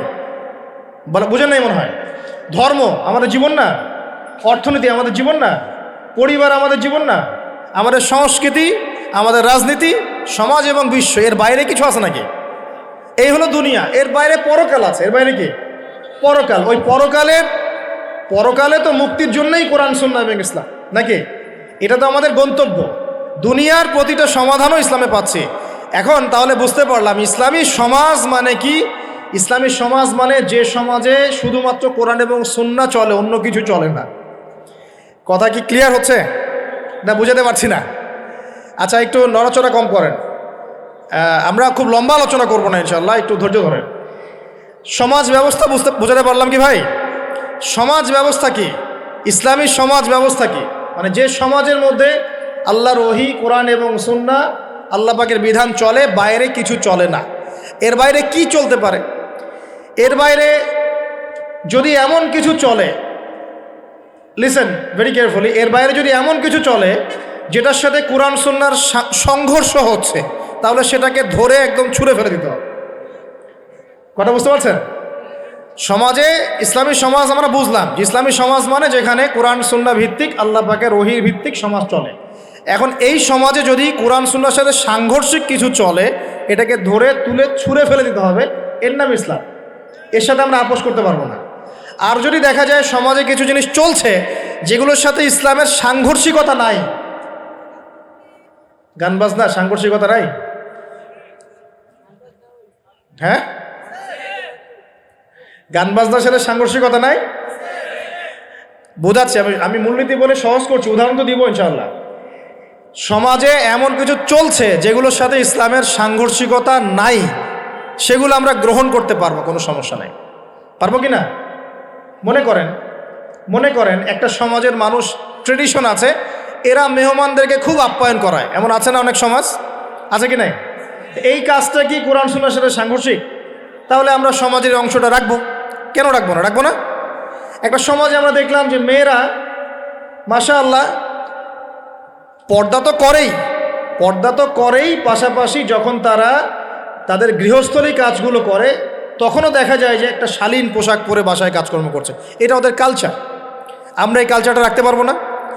একটা সমাজে দেখা যাচ্ছে যে এতিমদের ব্যাপারে সমাজের লোকজন খুব সফট। এটা কি কোরআন সুন্নাহর সাথে সাংঘর্ষিক? না। আমরা কি রাখতে পারবো না? একটা সমাজে দেখা যাচ্ছে যে মানুষ এই বৃক্ষরোপণ করতে খুব পছন্দ করে, এমনও কিছু সমাজ আছে, গাছ লাগাইতে সবুজ শ্যামল প্রকৃতি খুব ভালো লাগে, আছে না এমন সমাজ? এই জিনিসটা কোরআন সুন্নাহর সাথে সাংঘর্ষিক? তো রাখতে পারবো না আমরা। এরকম এক্সাম্পল দিয়ে শেষ করা যাবে না। এরকম অগণিত কাজ আছে যেগুলো কোরআন সুন্নাহর সাথে সাংঘর্ষিক নয়, কিন্তু সমাজে চলছে। এগুলোকে ইসলামিক সমাজের আওতাভুক্ত করা যাবে ইনশাআল্লাহ, কোনো সমস্যা নেই। কিন্তু যদি সমাজে এমন কিছু চলে যেগুলো কোরআন সুন্নাহর সাথে সরাসরি সাংঘর্ষিক, যেমন এই যে কারো বিয়ে হলে ধুমধারাক্কা গান হয় কি না? হয় না? এখন এই সংস্কৃতিটার সাথে কোরআন সুন্নাহর আপত্তি আছে। এখন আমরা এটাকে সামাজিকীকরণ করতে পারবো না, ইসলামী সামাজিকীকরণ করতে পারবো না, বরং এটাকে ঐক্যবদ্ধভাবে প্রতিরোধ করতে হবে। সমাজে মনে করেন কোনো সমাজে জুয়া চলে না? তো এই জুয়ার সাথে কি কোরআন সুন্নাহর অনুমতি দেওয়া আছে না সাংঘর্ষিকতা আছে? কন্ট্রাডিকশন আছে না? যেহেতু কোরআন সুন্নাহর সাথে কন্ট্রাডিক্টরি বিষয়, আমরা এই জুয়ার সংস্কৃতি এখানে চলতে দিতে পারি না, বরং আমরা এটাকে প্রতিহত করার চেষ্টা করব। একটা সমাজের মধ্যে মনে করেন বেহায়াপনা, ফ্রি মিক্সিং, সমকামিতা, জেনা, এগুলোকে উস্কে দেওয়া হচ্ছে। এই প্রতিটা বিষয়ের সাথে কোরআন সুন্নাহর আপত্তি আছে। তাহলে এই জিনিসগুলোকে কি আমরা ইসলামী সমাজ ব্যবস্থা আনতে পারবো? তাহলে আমার বক্তব্য মনে হয় বোঝার খুব বেশি কঠিন হচ্ছে আমার মনে হচ্ছে না। ইসলামী সমাজ ব্যবস্থায় কোন কোন বিষয় থাকতে পারবে? সর্বপ্রথম আল্লাহ পাকের ওহী থাকতে পারবে। ওহীর বাদ দিয়ে অন্য কিছু চলবে না। কি চলবে? যেগুলোর সাথে ওহীর কোনো সাংঘর্ষিকতা নাই। ওহীর কোনো সাংঘর্ষিকতা নাই এমন বিষয় চলতে পারে। চায়ের জন্য বিখ্যাত আপনারা না? এটা আছে না? আচ্ছা, এখন এটা কি কোরআন সুন্নাহর সাথে সাংঘর্ষিক? এটা একটা সংস্কৃতি। আপনাদের বাসায় গেলে আপনারা চা খাওয়ান এবং এটার সাথে আপনার সংস্কৃতি আছে। আগর আতরের আপনাদের বিজনেস আছে। এই জিনিসটা কি কোরআন সুন্নাহর সাথে সাংঘর্ষিক? বাংলাদেশের অন্য কোনো সমাজে কি আগরাতর এরকমভাবে আছে? আপনাদের সমাজে আছে। তো এটা কিন্তু কোরআন সুন্নাহর সাথে সাংঘর্ষিক নয়। তাহলে আমি এটাকে অবশ্যই ইসলামাইজড করতে পারবো, চায়ের ব্যাপারটা আমি ইসলামাইজড করতে পারবো। কিন্তু যদি একটা সমাজে দেখেন, ঢাকার মতো কান্ট্রি শহরে গিয়ে দেখলেন মেয়েরা ছেলের পোশাক পরে ঘুরে বেড়াচ্ছে, তো এখন এই জিনিসটাকে কি আপনি ইসলামের আওতায় আনতে পারবেন? পারবেন। এই হলো ইসলামী সমাজ, মানে যেখানে আল্লাহর ওহী চলে, অন্য কিছু চলে না। হ্যাঁ, কি চলতে পারে? ওহীর সাথে সাংঘর্ষিক বিষয় নাই এমন বিষয় চলতে পারে, কোনো সমস্যা নেই। সেটা রাজনীতিতেও চলতে পারে, সেটা সমাজেও চলতে পারে, সেটা অর্থনীতিতেও চলতে পারে, সেটা আমাদের সংস্কৃতিতেও চলতে পারে, সেটা আমার পরিবার ধর্মেও চলবে ইনশাআল্লাহ। মানে প্রতিটা ক্ষেত্রেই চলতে পারবে যদি কোরআন সুন্নাহর সাথে সাংঘর্ষিক না হয়। আল্লাহ পাক আমাদেরকে বোঝার তৌফিক দান। এখানে কিন্তু প্রযুক্তি অন্তর্ভুক্ত হতে পারে। প্রযুক্তি যেমন এক সময় নবী সাল্লাল্লাহু আলাইহি ওয়াসাল্লামের যুগে ছিল ঘোড়া এবং গাধা, তাই না? উট, ঘোড়া, গাধা এগুলোর উপরে তারা যুদ্ধ করেছে। এখন দেখা যায় যে মিসাইল, রকেট লঞ্চার, হ্যাঁ, পারমাণবিক ওয়েপেন্স, সভ্যতা চেঞ্জ হয়েছে এবং টেকনোলজি চেঞ্জ হয়েছে। এখন কি এটা কি কোরআন সুন্নাহর সাথে সাংঘর্ষিক হলো? এটা প্রযুক্তিগত বিষয়গুলোকে আমরা অবশ্যই সামাজিকীকরণ করতে পারবো, কোনো সমস্যা নেই। মিডিয়া, এই মিডিয়ার মধ্য দিয়ে ইসলাম প্রচার করা যাবে কি না? যাবে। তাহলে মিডিয়াকে আমরা সামাজিকীকরণ করতে পারবো যদি আমরা এটাকে সঠিকভাবে ব্যবহার করতে পারি। এই বিষয়গুলো আমরা মাথায় রাখবো। কিন্তু যখন মিডিয়ার মধ্য দিয়ে আপনি ভুল তথ্য প্রচার করবেন তখন পারবেন না। আবার যখন ওই পারমাণবিক ওয়েপেন্স আপনি মাজলুমের উপর ফেলে দিবেন তখন সেটা আপনি অ্যাপ্লাই করতে পারবেন না। তো বস্তুবাদী বিষয়গুলো আমরা নিব, কোনগুলো? যেগুলো আমরা ইসলামিকভাবে ইউজ করতে পারি, অনইসলামিক ইউজিং না হয়, অন্যের হক নষ্ট না হয় বা আল্লাহর দ্বীনের কোনো ক্ষতি না হয় ইনশাআল্লাহ তাআলা, সেক্ষেত্রে আমরা এগুলোকে গ্রহণ করতে পারবো। ইসলামী সমাজ আমরা বুঝলাম, ইসলাম কি এক কথায় বুঝলাম, এবং ইসলাম কোন যুগে নাজিল হয়েছে এটাও বুঝলাম, ওই যুগের সাথে আমাদের বর্তমান সমাজ যে মিল আছে এটাও বুঝলাম। এখন ওই যুগটা চেঞ্জ করেছিলেন কারা? উত্তর, নবী সাল্লাল্লাহু আলাইহি ওয়াসাল্লাম নিজে, এবং তার সাথে ছিলেন সাহাবীরা, এবং সাহাবীদের মধ্যে বেশিরভাগ সাহাবী ছিলেন যুবক। সুবহানাল্লাহ। ওমর যুবক ছিলেন না বুড়া ছিলেন? হামজা যুবক ছিলেন না বৃদ্ধ ছিলেন? হুজাইফা যুবক না বৃদ্ধ ছিলেন? উসমান রাদিয়াল্লাহু আনহু তখন যুবক ছিলেন না বৃদ্ধ ছিলেন? জাফর ইবনে আবি তালেব, আলী ইবনে আবি তালেব, বেলাল ইবনে রাবাহ, আব্দুর রহমান বিন আউফ, যায়েদ ইবনে হারেসা, আব্দুল্লাহ বিন মাসউদ, নাম জানা না জানা অসংখ্য সাহাবী, বেশিরভাগ যুবক ছিলেন না বৃদ্ধ ছিলেন? তো নবী সাল্লাল্লাহু আলাইহি ওয়াসাল্লাম কাদেরকে নিয়ে সমাজটা পরিবর্তন করলেন? যুবকরা একটু মনোযোগ দেন, এই অংশটুকু আপনাদের জন্য স্পেশাল। এখান থেকে ফিনিশিংয়ের দিকে যাবো ইনশাআল্লাহ। তো নবী সাল্লাল্লাহু আলাইহি ওয়াসাল্লাম কাদেরকে নিয়ে ওই আবু জেহেলের সমাজ পরিবর্তন করলেন বলেন? এবং কি হাতে নিয়ে করলেন? আল্লাহর ওহী, মানে কোরআন এবং হাদিস। এটাকে শুধু মুখে মুখে আমল করে বলেছেন না, নিজে আমল করে দেখিয়েছেন, নিজে বিশ্বাস করেছেন, স্বীকৃতি দিয়েছেন, আমল করেও দেখিয়েছেন, মানুষকে দাওয়াতও দিয়েছেন। এখন একা একা করেছেন না সবাইকে নিয়ে করেছেন? তার মানে ইউনিটি লাগবে। কি লাগবে ভাই? একা একা পারা যাবে না। এই যে আমি একা একা লেকচার দিয়ে যাচ্ছি, আসলে আমি দিন কায়েম করতে পারবো না। এখানে আমি আপনাকে দিনের কিছু নসিহত করতে পারবো, কিছু দাওয়াত দিতে পারবো, কিন্তু আমি কিন্তু এখানে দিন কায়েম করতে পারবো। একা একা দিন কায়েম করা যায়, একা একাও যায় না, এক শ্রেণীর মানুষকে নিয়েও যায় না। মুসলিমদের মধ্যে মনে করেন যে মুসলিমদের মধ্যে একটা এলাকার মুসলিম আছে, মনে করেন 1 লাখ, কথার কথা বলছি, 1 লাখের মধ্যে 1000 মানুষ সব কিছু বোঝে, বাকিরা এতটা বোঝে না। ওদেরকে বোঝাতে হবে। ওদের কি করতে হবে? বোঝাতে হবে। ওই আমরা যদি মনে করি আমি 1000 আমি সব করতে পারবো, ভুল করবেন। তখন কি হবে? জাহেলিয়াতের সংখ্যা গরিষ্ঠতার স্রোতে আমি হারিয়ে যাব। কথা বুঝতে পারছেন? নবী সাল্লাল্লাহু আলাইহি ওয়াসাল্লাম কিভাবে করেছেন? তার আগে আমি একটু প্রশ্ন করি, কত বছর লেগেছে তার সমাজ পরিবর্তন করতে? বলেন। 23 বছর। এই তো মাশাআল্লাহ। 23 বছর পরে ওই মক্কায়, ওই আবু জেহেলের যুগেই, আবু জেহেলের সেই যুগ কি আর বাকি থাকলো? 23 বছর পর কি শিরিক ছিল ওই যুগের মধ্যে? আর মক্কায় কোনো সুদ ছিল? মক্কায় কোনো মাদক, কোনো জেনা, ব্যভিচার, মেয়েদের শ্লীলতাহানি, ধর্ষণ, জেনা, হ্যাঁ, গুম খুন, তারপরে আপনার এই যে গোত্র হানাহানি, মারামারি, কোনোটা কি আর বাকি ছিল? মানে 23 বছরের সমাজ টোটাল নিট অ্যান্ড ক্লিয়ার, সাফ। কত বছর? 23 বছর। কীভাবে করলেন? প্রথমত তিনি ওহির জ্ঞানের চর্চা করেছেন, নিজে আমল করেছেন, সাহাবীদেরকে শিখিয়েছেন, এবং সাহাবীরা সবাই মিলে দাওয়াতি কাজ করে একটা জনসমষ্টি তৈরি করেছেন কি না? প্রথমে কি নবী সাল্লাল্লাহু আলাইহি ওয়াসাল্লাম প্রকাশ্যে দাওয়াত দেওয়া শুরু করেছেন? না, প্রথম 3 বছর, কত বছর? তিনটা বছর নবী সাল্লাল্লাহু আলাইহি ওয়াসাল্লাম গোপনে মানুষকে দাওয়াত দিয়েছেন। কিভাবে ভাই? গোপনে, man to man, door to door. আমরা তো এখন খুব অধৈর্য জাতি। কি জাতি ভাই? অধৈর্য। 1 বছর ধরে যদি একটা কথা বলি, পরের বছর ওয়াজ করতে আসলে বলে হুজুর এই ওয়াজ তো গত বছর একবার শুনছি, দরকার অন্য নতুন ওয়াজ করে। এমন করে না মানুষ? নবী সাল্লাল্লাহু আলাইহি ওয়াসাল্লাম 3 বছর গোপনেই দাওয়াত দিয়েছেন, তিনটা বছর। নিজের স্ত্রী, নিজের যায়েদ ইবনে হারেসা পালক পুত্র ছিলেন, নিজের চাচাতো ভাই জাফর ইবনে আবি তালেব, আলী ইবনে আবি তালেব, নিজের খুব কাছের মানুষ আবু বকর সিদ্দিক রাদিয়াল্লাহু আনহুর হাত ধরে পরে উসমান বিন আফফান, আব্দুর রহমান বিন আউফ, তালহা বিন উবাইদুল্লাহ, জুবাইর বিন আওয়াম আস্তে আস্তে ছড়িয়ে পড়ছে। তার মানে দাওয়াতি কাজ শুরু করতে হবে কোথা থেকে? আগে বলেন, আগে নিজে, তারপরে কে?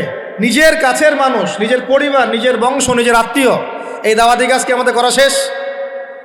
কারা কারা করা শেষ? হাত তোলেন দেখি। আগে শুরু করেন। আগে তো নিজেকে দিয়ে শুরু করতে হবে নাকি ভাই? নিজের পরিবারের সবাই নামাজের দাওয়াত দিচ্ছি কিনা? নামাজের দাওয়াতটুকুকে দিচ্ছি? নিজের পরিবারে কি পর্দা কায়েম করতে পারছি? নিজের পরিবারে কি তালিম চালু হচ্ছে? নিজের সন্তানরা কি কোরআন পড়ছে? নিজের পরিবারে কি সবাই রমজান মাসে রোজা রাখছে, হালাল খাচ্ছে? আগে নিজের পরিবার দিকে ফোকাস করেন। আল্লাহ পাক তৌফিক দান করুন। এরপর আল্লাহ ওহী নাজিল করেন, ওয়ানদির আশিরাতাকাল আকরাবিন। এবার তুমি কাকে সতর্ক করবে? তোমার কাছের আত্মীয় স্বজন, গোত্রের লোককে। তখন তিনি ওই যে পাহাড়ের উপর উঠে ডাকলেন, ইয়া মা'আশারাল কুরাইশ, ইয়া মা'আশারাল কুরাইশ, তোমরা সবাই আসো। এই বনু আদি, বনু তাইম, হ্যাঁ, বনু মখজুম, তারপরে যে বনু হাশিম, সব গোত্র জড়ো করে তিনি সব গোত্রকে বলছেন যে আমি মুহাম্মদ সাল্লাল্লাহু আলাইহি ওয়াসাল্লাম যদি আপনাদেরকে বলি এই পাহাড়ের পিছনে একটা সেনাবাহিনী অপেক্ষা করছে, আপনাদেরকে আক্রমণ করবে, আপনারা কি আমার কথা বিশ্বাস করবেন? তখন সবাই এক বাক্যে বলল, কেন বিশ্বাস করব না? তোমাকে কখনো আমরা মিথ্যাবাদী পাই নাই, তুমি আস-সাদিকুল আমিন, সত্যবাদী আমি। তখন নবীজি বললেন যে কুলু লা ইলাহা ইল্লাল্লাহ তুফলিহুন, তোমরা সবাই বলো লা ইলাহা ইল্লাল্লাহ, আল্লাহ ছাড়া কোনো মাবুদ নাই, আল্লাহর বিধান ছাড়া কোনো বিধান নাই, আল্লাহর দাসত্ব ছাড়া কোনো দাসত্ব নাই, তোমরা সফল হয়ে যাবে ইনশাআল্লাহ। তখন ওই যে আবু লাহাব হাততালি দেওয়া শুরু করলো, আর আবু লাহাব ঢিল নিয়ে মারা শুরু করলো। সবাই হাততালি দিচ্ছে, টিটকারি করছে, মস্করা করছে। হ্যাঁ, লিহাদা জামাআতানা, বলছে এই জন্য আমাদেরকে এখানে একত্রিত করেছো, এই বকবকানি শোনার জন্য, এই বাজে কথা বলার জন্য আমাদেরকে এখানে ডেকেছ। তখন থেকে শুরু হলো প্রকাশ্য বিরোধিতা। এবার শুরু হলো ইটপাটকেল, শারীরিক নির্যাতন, মানসিক নির্যাতন, বয়কট, এইটা সেইটা সব। তো এখন বলেন, যে মানুষটা আগে সাদিকুল আমিন ছিল, সত্যবাদী এবং বিশ্বস্ত, এবার সবাইকে ডেকে দাওয়াত দেওয়ার পরপরই তিনি হয়ে গেলেন কাযযাব, মিথ্যাবাদী, হ্যাঁ, সাহের, জাদুকর, ফারেকুল জামাত বিভক্তকারী, মাজনুন, পাগল, এই কথাগুলো মানুষটাকে বলা শুরু করে। তার মানে নবী সাল্লাল্লাহু আলাইহি ওয়াসাল্লামের পদ্ধতিতে আমাকে সমাজে দ্বীন ইসলাম প্রতিষ্ঠা করতে হবে। তার মানে প্রথমে আগে নিজে, তারপর পরিবার, এরপর কাছের মানুষদের মধ্যে ইসলামের প্রচার প্রসার করার চেষ্টা করতে হবে। এবার প্রকাশ্যে দাওয়াতি কাজ করা শুরু হলো। দাওয়াতি কাজ যত প্রকাশ্য হচ্ছে, নির্যাতন নিপীড়ন ততই বাড়ছে। এটাই সুন্নত। যখন নবীর পদ্ধতিতে কেউ দাওয়াতি কাজ করবে, তার উপর নির্যাতন নিপীড়ন আসবেই। যদি নির্যাতন নিপীড়ন না আসে, বুঝতে হবে সেটা নবীর পদ্ধতিতে দাওয়াত হচ্ছে না। 100% লিখে রাখে, 100% নবীর পদ্ধতিতে দাওয়াতি কাজ হচ্ছে না। এটা হচ্ছে গোলালু মার্কা দাওয়াতি কাজ। অনেকে হিকমতের দোহাই দিয়েও এইসব গোলালু মার্কা দাওয়াতি কাজ করে। সারা বিশ্বে বড় বড় ইস্যু চলছে, উম্মার মধ্যে বিশাল বিশাল সমস্যা। দেখবেন যে আলোচনার টপিক হচ্ছে যে হায়েজ নেফাস, আলোচনার টপিক হচ্ছে যে ইস্তেঞ্জা, আলোচনার টপিক ফরজ গোসল, আলোচনার টপিক ওযু ইস্তেঞ্জা। মানে এগুলো শিখতে কতদিন আর লাগবে? এগুলো শিখতে এখনও শেখা হয়নি এগুলা। আর সারা বিশ্বের অবস্থা, দেশের অবস্থা, অর্থনীতির অবস্থা, সমাজের অবস্থা, কিয়ামতের আলামত স্পষ্ট হয়ে যাচ্ছে, উম্মার অবস্থা, এগুলো বড় বড় ইস্যুগুলো সব পরে, আগে এগুলো নিয়ে আলোচনা হচ্ছে।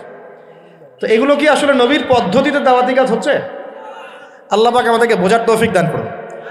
তো প্রিয় ভাইয়েরা, যখন নবী সাল্লাল্লাহু আলাইহি ওয়াসাল্লামের পদ্ধতিতে দাওয়াতি কাজ হবে তখন কিন্তু নবীর মতো মানে শারীরিক মানসিক আর্থিক নির্যাতন কিন্তু আসবেই, এটা মেনে নিতে হবে। সর্বপ্রথম নিজের পরিবার থেকে আসবে। কোত্থেকে আসবে ভাই?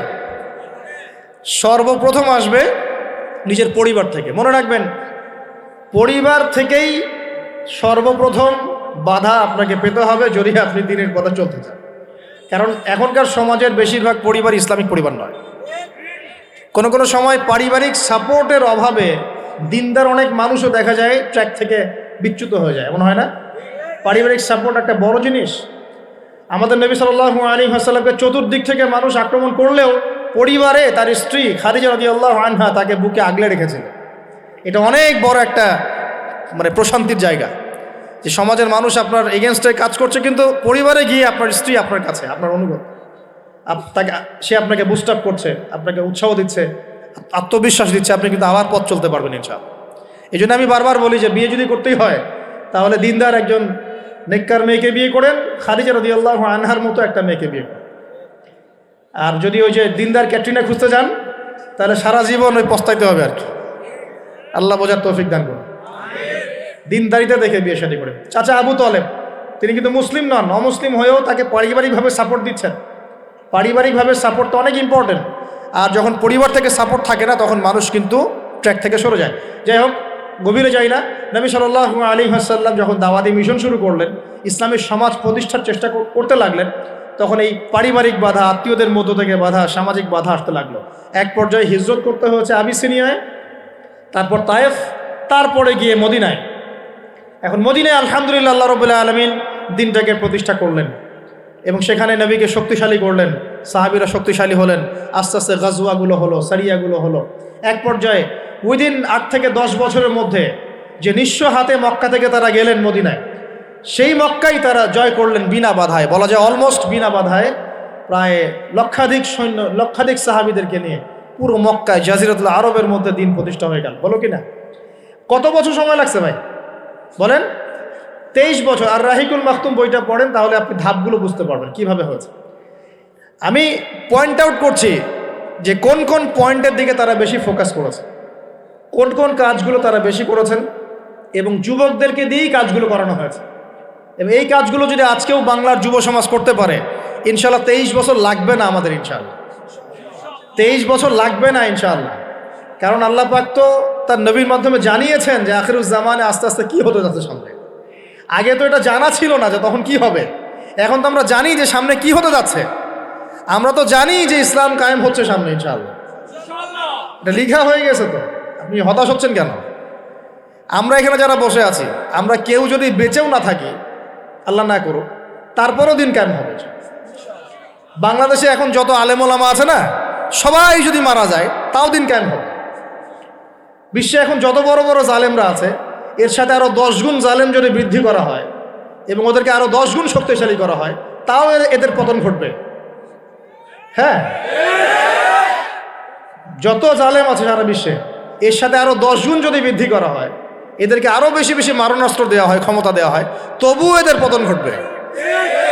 কারণ কোরআন এবং হাদিস এই কথা বলে দিয়েছে যে কিয়ামত হবে না, কিয়ামত হবে না যতক্ষণ পর্যন্ত না আল্লাহ পাক 2 জন বিখ্যাত ব্যক্তি পাঠাবেন। কয়জন? একজন হচ্ছেন আমাদের মধ্য থেকে ইমাম, মুসলিমদের ইমাম মুহাম্মদ, যাকে আমরা মাহদি বলছি।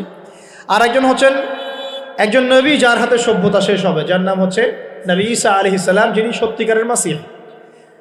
জিউসরা যারা প্যালেস্টাইন দখল করে আছে, ওরা যাকে মাসিহ মনে করছে সে হবে প্রকৃতপক্ষে মাসিহুদ দাজ্জাল। সে কিন্তু প্রকৃত মাসিহ নয়। সত্যিকারের মাসিহ কে? নবী ঈসা ইবনে মারইয়াম। তার হাতেই দাজ্জালকে মেরে ফেলা হবে বাবেলুদ নামক জায়গায়। সভ্যতা এই জায়গায় না যাওয়া পর্যন্ত কিয়ামত হচ্ছে না ইনশাআল্লাহ। এবং ঈসা আলাইহিস সালাম যতক্ষণ 40 বছর পুরো বিশ্বে ইসলামী সমাজ প্রতিষ্ঠা না করছেন, ততদিন পর্যন্ত ইনশাআল্লাহু আযজা ওয়া জাল কিয়ামত হবে না। এটা লেখা হয়ে গেছে।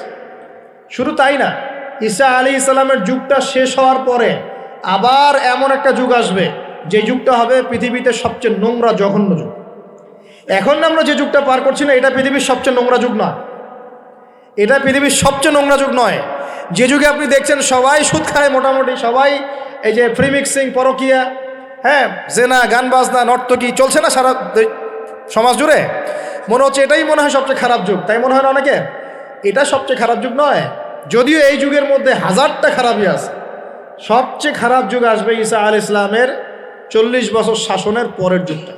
ওই যুগে মানুষ রাস্তায় দাঁড়িয়ে জেনা করবে, কুকুর শেয়ালরা যেমন করে করে ঠিক ওইভাবে, এবং তাদের সামনে কিয়ামত হবে, পশ্চিম দিক থেকে সূর্য উঠবে। তো আমরা এতটুকু তো জানি সামনে ইনশাআল্লাহু তাআলা ইসলামিক সমাজ প্রতিষ্ঠা হবে, এটা আল্লাহ লিখে দিয়েছে। আমরা বেঁচে থাকি না থাকি, কেউ এটা বলুক না বলুক, আলেম ওলামা আমাদের মধ্যে যারা আছেন থাক না থাক, হ্যাঁ এখন যারা মুজাহিদ তারা থাক না থাক, এখন যারা জালেম তারা থাক না থাক, কি হোক না হোক এটা হবে ইনশাআল্লাহ। পৃথিবীতে ভূমিকম্প হোক আর জলোচ্ছ্বাস হোক আর পৃথিবী ধসে যাক আর আগুনের বৃষ্টি হোক আর পাথরের বর্ষণ হোক, যাই হোক না কেন নবী ঈসা আলাইহিস সালামের হাতেই সভ্যতা শেষ হবে ইনশাআল্লাহ। অতএব ইসলামী সমাজ তো সামনে আসছে বুঝতে পারলাম।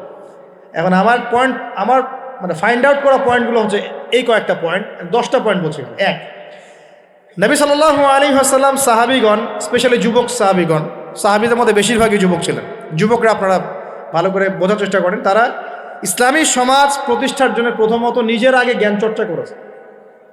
কি করেছেন ভাই? নিজেরা আগে কোরআন হাদিসের জ্ঞান চর্চা করেছেন। যত বড় বড় লেকচার দেন, নারায়ে তাকবীর আল্লাহু আকবার স্লোগান তোলেন, আইওয়াজ শোডাউন যাই করেন, জ্ঞান চর্চা না করা পর্যন্ত দিন প্রতিষ্ঠা হবে না। জ্ঞান চর্চা করতে হবে। রাজি আছি ইনশাআল্লাহ ভাই? আমরা রাজি আছি তো ইনশাআল্লাহ যে আমরা আল্লাহ পাকের কোরআন এবং নবীর সুন্নতের জ্ঞান অর্জন করবো ইনশাআল্লাহ। এবং জ্ঞান অর্জন একটা ধারাবাহিক প্রক্রিয়া, একদিন দুই দিন করে থেমে যাব না, আমরা প্রতিদিন একটু একটু একটু একটু করে আগাবো ইনশাআল্লাহ। একটা রুটিন ফিক্স করে নেবেন, ডেইলি 1 ঘন্টা করে আপনি পড়াশোনা করার চেষ্টা করুন। আমি অনেক লেকচারে কিছু সিলেবাস বলেছি, আপনাকে কোরআন পড়তে হবে, আরবি ভাষা শিখতে হবে, হাদিসের কিতাবগুলো পড়বেন, ইতিহাস, ইসলামের ইতিহাস পড়বেন, ইসলামিক অর্থনীতির বইগুলো পড়বেন, বড় বড় রিনাউন্ড ওলামায়ে কেরামদের বইগুলো পড়বেন, সিরাত পড়বেন, আকীদার বই পড়বেন, ফিকহের কিছু বই পড়বেন। মানে আপনার একটা ক্লাসিক্যাল পড়াশোনার ধারা থাকতে হবে। এবং এই পড়াশোনা একা একা করা যাবে না। কিছু বই আপনি একা হয়তো পড়তে পারবেন, কিন্তু অনেক কিতাব আছে যেগুলো আপনি একা পড়তে পারবেন না। আপনার বিজ্ঞ ওলামায়ে কেরামের সোহবত দরকার আছে। এটার দায়িত্ব আপনি খুঁজে বের করবেন কার সোহবতে আপনি যেতে চান। আল্লাহ পাক আপনাকে তৌফিক দান করুন। প্রথম কথা জ্ঞান অর্জন। 2 নম্বর, দিন প্রতিষ্ঠা ইসলামী সমাজ ব্যবস্থার জন্য সাহাবীগণ নিজেরা আমল করিয়ে দেখেছেন, শুধু জ্ঞান অর্জনই করেন নাই। যে জ্ঞান অর্জন করেছিলেন সেটা আমল করে দেখিয়েছেন। যেমন ওমর রাদিয়াল্লাহু আনহু বলতেন যে সূরা বাকারা হিফজ করতে আমার সময় লেগেছে 12 বছর। কত বছর? 12 বছর লেগেছে সূরা বাকারাটাকে আয়ত্ত করতে।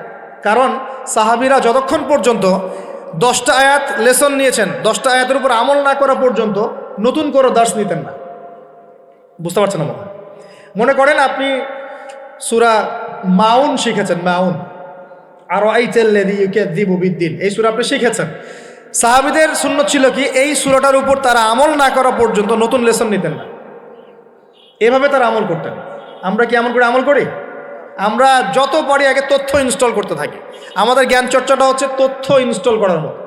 তথ্য ইনস্টল করাকে জ্ঞান চর্চা বলে না, এটাকে আমরা ওয়েল ট্রেন্ড বলতে পারি, ওয়েল এডুকেটেড বলতে পারি। সার্কাসের সিংহ বাঘ দেখেছেন না? লাঠি চাবুকের ভয়ে অনেক কাজ করে না? অনেক কুকুর দেখা যায় না যে ট্রেনিং প্রাপ্ত, যার কমান্ড করে সে ফলো করে না? এটা ওয়েল ট্রেন্ড বলা যায় না, এই কিন্তু ওয়েল এডুকেটেড না। আমাদের ক্রিটিক্যাল থিঙ্কার্স দরকার, মানে কোরআন সুন্নাহ পড়বে, আমল করবে এবং এটাকে নিয়ে গবেষণা করার চেষ্টা করবে। মানে আমাদের কোরআন সুন্নাহকে নিয়ে গবেষণার একটা প্রজন্ম দরকার, গবেষক প্রজন্ম, ক্রিটিক্যাল থিঙ্কার্স। আল্লাহ পাক আমাদেরকে এই তৌফিক লাভে ধন্য করুন বলে আমি। তো 2 নম্বর ইনিশিয়েটিভটা হচ্ছে অবশ্যই জ্ঞান অনুযায়ী আমল করতে হবে যদি ইসলামী সমাজ চাই আমরা। আল্লাহ পাক আমাদের সবাইকে তৌফিক দান করুন। সবার আগে আমাকে তৌফিক দান করুন বলি আমি। জ্ঞান অনুযায়ী আমল করার জন্য একটা সুন্নত ফলো করলেই হবে, একজন ব্যক্তিকে জাস্ট ফলো করতে হবে। জীবনের প্রতিটা কাজ নবী সাল্লাল্লাহু আলাইহি ওয়াসাল্লামের সুন্নাহ মাফিক করলেই আপনি জানা অনুযায়ী আমল করে ফেলবেন ইনশাআল্লাহ। পারা যাবে তো ইনশাআল্লাহ? আজকে ঘুমানো থেকে শুরু করে দেন, জীবনের প্রতিটা কাজকে ঢেলে সাজান। কাপড় পরা, ঘুমানো, ঘুম থেকে ওঠা, হ্যাঁ এমনকি বিছানা ঝাড়া, ইস্তেঞ্জা করা, আপনার ব্যবসা বাণিজ্য, শিক্ষা, এভরি সিঙ্গেল সেক্টর ঢেলে সাজানোর চেষ্টা করেন যে নবীর মতো হচ্ছে কিনা। যদি হয় আলহামদুলিল্লাহ, যদি না হয় তাহলে এখানে আপনার কিছু কাজ করার বাকি আছে। আল্লাহ পাক আমাদের সবাইকে নবী সাল্লাল্লাহু আলাইহি ওয়াসাল্লামের সুন্নাহ মাফিক জীবন গড়ার তৌফিক দান করেন। 3 নম্বর পয়েন্টটা হচ্ছে নবী সাল্লাল্লাহু আলাইহি ওয়াসাল্লাম সাহাবীগণ আদর্শ পরিবার গড়েছিলেন।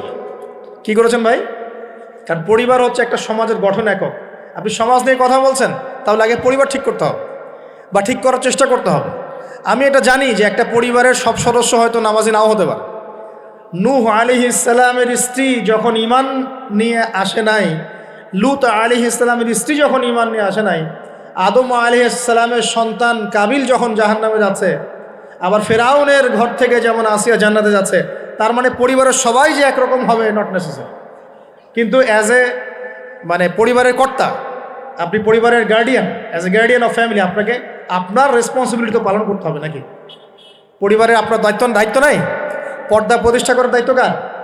আপনার স্ত্রী পর্দা করে না, এই দায়িত্ব কার? এই জিম্মাদারি কার? আপনার সন্তান যে নামাজ পড়ে না, এই রেসপন্সিবিলিটি কার? পরিবারে যে হারাম ঢুকতেছে রিজিকে, এই দায়িত্ব কার? আল্লাহ পাক, আমি মনে হয় বুঝাতে পেরেছি। অতএব পারিবারিকভাবে আল্লাহ পাক আমাদের সবাইকে যেন ইসলামটা ধরে রাখার তৌফিক দান করেন বলে আমিন। 4 নম্বর হচ্ছে নবী সাল্লাল্লাহু আলাইহি ওয়াসাল্লাম সাহাবীগণ দ্বীনের দাওয়াতি কাজ সবাই আমভাবে করেছে। এমন নয় যে নির্দিষ্ট কিছু সাহাবী দাওয়াতি কাজ করতেন, বাকিরা দাওয়াতি কাজ করতেন না, বিষয়টা কিন্তু এমন ছিল না। সবাই মিলেই দ্বীনের দাওয়াতি কাজ করতেন, যে কাজটা আমরা এখন করি না। কতজন ভাই আছেন যারা ডেইলি কমপক্ষে আধা ঘন্টা করে হলো দাওয়াতি কাজ করেন? হাত তুলেন দেখি। আচ্ছা না ভাই, দেখেন, সবাই মিলে যতক্ষণ পর্যন্ত দাওয়াতি কাজ করব না, সৎ কাজে আদেশ অসৎ কাজে নিষেধ, ততক্ষণ পর্যন্ত সমাজ ব্যবস্থা কায়েম হবে না। সবাইকে দাওয়াতি কাজ করতে হবে। একজন আলেম আসবেন, একজন বক্তা আসবেন, ওয়াজ করে যাবেন, দাওয়াত দিয়ে যাবেন, ব্যাস এখানেই ফুল স্টপ, ডোর ক্লোজড, তাহলে হবে না। এভাবে সমাজ প্রতিষ্ঠা হবে না। এভাবে তো বললাম দাওয়াত দেওয়া হতে পারে, একদিনের ওরস হতে পারে, একদিনের ওয়াজ হতে পারে, একদিনের একটা সম্মেলন হতে পারে, কিন্তু প্রতিষ্ঠা অন্য জিনিস। প্রতিষ্ঠা মানে কি? মানে আমি যে আসলাম, বললাম ভাই 5 ওয়াক্ত নামাজ পড়েন, নামাজের দাওয়াত দিয়ে গেলাম। আর প্রতিষ্ঠা মানে কি? যদি এখানকার অথরিটি আমার কাছে থাকতো আর আপনি নামাজ পড়ছেন না, আমি আপনার দোকান সিলগালা করে ফেলতাম। কথা বুঝতে পারেন নাই? আজান আছে, মার্কেটে দোকান খোলা, দোকান সিলগালা হয়ে যাবে, জরিমানা হবে, ভ্রাম্যমাণ কোর্ট, একদম কোর্ট সাথে সাথে বসে আর ফাইন করে দেয়। এটা প্রতিষ্ঠা। নামাজ পড়বা না মানে? মুসলমান নামাজ পড়বা না কেন? তুমি কি অমুসলিম নাকি নামাজ পড়বা না? এর নাম প্রতিষ্ঠা। এটাকে আপনি করতে পারবেন? আপনি এখন দাওয়াত দিতে পারবেন, ভাই নামাজে আসেন, নামাজ পড়লে এত নাকি হয়, না পড়লেই হয়। তো এই দাওয়াত তো চলছে মাশাআল্লাহ। প্রতিষ্ঠা কখন হবে? যখন সবাই মিলে সমাজটা পরিবর্তন করবে, তখন গিয়ে প্রতিষ্ঠা হবে ইনশাআল্লাহ। সমাজে যারা নেতৃত্ব দেয়, এরা কি আসমান থেকে টপকে পড়ে, না সমাজের ভিতর থেকে বের হয়? সমাজ যদি পরিবর্তন হয়, নেতৃত্ব এখান থেকেই বের হবে ইনশাআল্লাহ। আর যখন আল্লাহওয়ালা মানুষরা উপরে যাবে, তখন দেখবেন তারা এইসব অথরিটি ইম্পোজ করবে ইনশাআল্লাহ। ওই যে বলেছিলেন 1 মাস, খালি একটা মাস উমরের শাসন যদি চলে, দেখবেন সব একদম ঠান্ডা হয়ে গেছে ইনশাআল্লাহ। সব ঠান্ডা, একদম ঠান্ডা। এটা ভেরি মাচ পসিবল। 1 মাস সময়, 1 মাস, উইদিন 1 মান্থ। উমর রাদিয়াল্লাহু আনহু যদি এখন বেঁচে থাকতেন, মনে করেন, কথার কথা বলছি, উমর রাদিয়াল্লাহু আনহু এখন বেঁচে আছেন, তিনি আসলেন পাকিস্তানে, আসলেন মনে করেন, সিরিয়াতে আসলেন, কথার কথা বলছি আর কি। এমন তাকে মনে করেন দায়িত্ব দিল জনগণ যে আমিরুল মুমিনিন, আপনি সমাজটা ঠিক করেন। তার কয়দিন লাগবে? কয়দিন লাগবে জানেন? হ্যাঁ, আমার ধারণা 3 দিন। কয়দিন হয়? 3 দিন। অথবা তিনি বলবেন যে আমার দ্বারা সম্ভব না, আমি গেলাম। কারণ এখানে একটা কারণ আছে, কারণটা শোনেন। আমি কথাটা কেন বলেছি? আলী রাদিয়াল্লাহু আনহুর যুগে কিছু যুদ্ধ হচ্ছিল না, সিফিনের যুদ্ধ, এই যুদ্ধগুলো। তখন জনগণ, খারেজিদের সাথে যুদ্ধ হচ্ছে, জনগণের মধ্যে কয়েকজন এসে বলছে, আলী রাদিয়াল্লাহু আনহু, ইয়া আমিরুল মুমিনিন, আমরা ওমর রাদিয়াল্লাহু আনহু, আবু বকর সিদ্দিক, ওসমান, তাদের যুগটা পার করে আসলাম, তো ওই যুগে তো এত ফিতনা ছিল না, তা আপনার যুগে এত মারামারি হানাহানি কেন? ঘটনা কি? এই একটু বোঝেন আমার কথাটা, মনোযোগ দেন, খুব ইম্পর্টেন্ট কথা। তো আলী রাদিয়াল্লাহু আনহুকে বলছেন, আপনার যুগে এত হানাহানি মারামারি কাটাকাটি কেন? উমরের যুগে তো এমন ছিল না, আবু বকরের যুগে তো এমন ছিল না, ওসমানের যুগে তো এমন ছিল না। তো আলী ইবনে আবি তালেব, বিচক্ষণ মানুষদের মধ্যে অন্যতম একজন বিচক্ষণ মানুষ, তিনি বলছেন, উত্তর দিচ্ছেন, দেখেন কি বিচক্ষণতার উত্তর। তিনি বলছেন, শোনো, আবু বকর ওমরের যুগে আবু বকর ওমর ছিল শাসক, আর আমরা ছিলাম জনগণ। আবু বকর ওমরের যুগে আবু বকর, ওমর, ওসমান ছিল শাসক, আর আমি আলী আর আমার মতো মানুষটা ছিল জনগণ। আর আমার যুগে আমি হচ্ছি শাসক আর তোমরা হচ্ছে আমার জনগণ। কথা বুঝলেন নাই মানে কিছু বুঝতে পারেন নাই?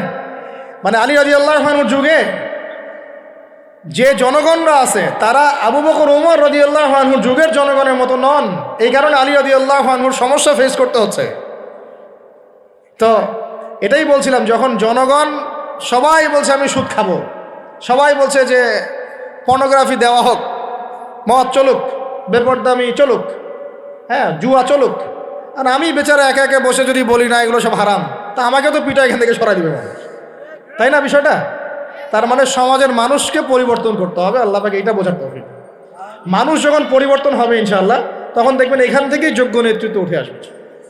এভাবেই সমাজটা প্রতিষ্ঠা হবে ইনশাআল্লাহ আযজা ওয়া জাল্লা। আল্লাহ পাক আমাদেরকে তৌফিক ইনায়াত করুন। আর কয়েকটা পয়েন্ট আমি একটু থরলি বলে শেষ করছি। 6 নম্বর, সাহাবীরা কোনোদিনও হারাম খান নাই। কি খান নাই ভাই? মানে অর্থনৈতিক জীবনে কোনোভাবেই হারামে সম্পৃক্ত হওয়া যাবে না যদি ইসলামী সমাজটা ঠিক আছে ভাই।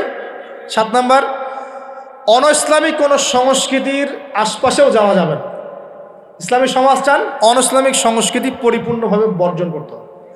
আল্লাহ পাক তৌফিক দান করেন। 8 নম্বর, সমাজের একটা বড় অংশ হচ্ছে মেয়ে মানুষ। সমাজের একটা বড় অংশ কি? এদেরকে অ্যাভয়েড করে সমাজে দিন কায়েম হবে।